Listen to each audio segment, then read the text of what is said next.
बोल न्यूज हक और सच की आवाज लीगी रहनुमा अता तारड़ा बोल के सवाल पर लाजवाब आए बाएं शाएं करते रहे, सवाल को गोल मोल करते रहे।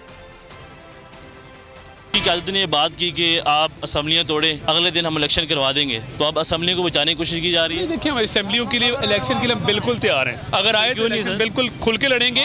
बट बात ये है, अवाम ने 5 साल का मैंडेट दिया है। अब खान साहब की अगर जिद है तो उस पर इलेक्शन तो नहीं कराया जा सकता। सर, ऐसा होगा कि आपकी तरफ से भी पीपल पार्टी के 7 सीटों वाला वज़ीर-ए-आला बनेगा? देखिए, अभी इस पे ना कोई बात हुई है, ना कोई फैसला हुआ है। अभी सारा फोकस एतमाद के वोट पे है। वो मरला जब हम पुल पे पहुंचेंगे फिर पुल क्रॉस। डीनोटिफाई करने की बातें की जा रही हैं, गवर्नर आज की बातें की जा रही हैं, तो कब वो डीनोटिफाई कर रहे हैं?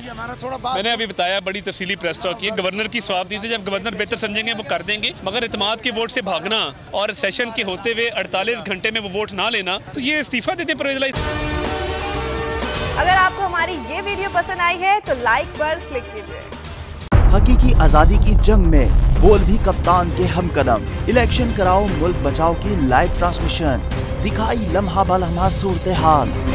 रील और रेटिंग में भी बोल न्यूज रहा नंबर 1। सब्सक्राइब करें और बेल दबाएं ताकि कोई खबर रह न जाए।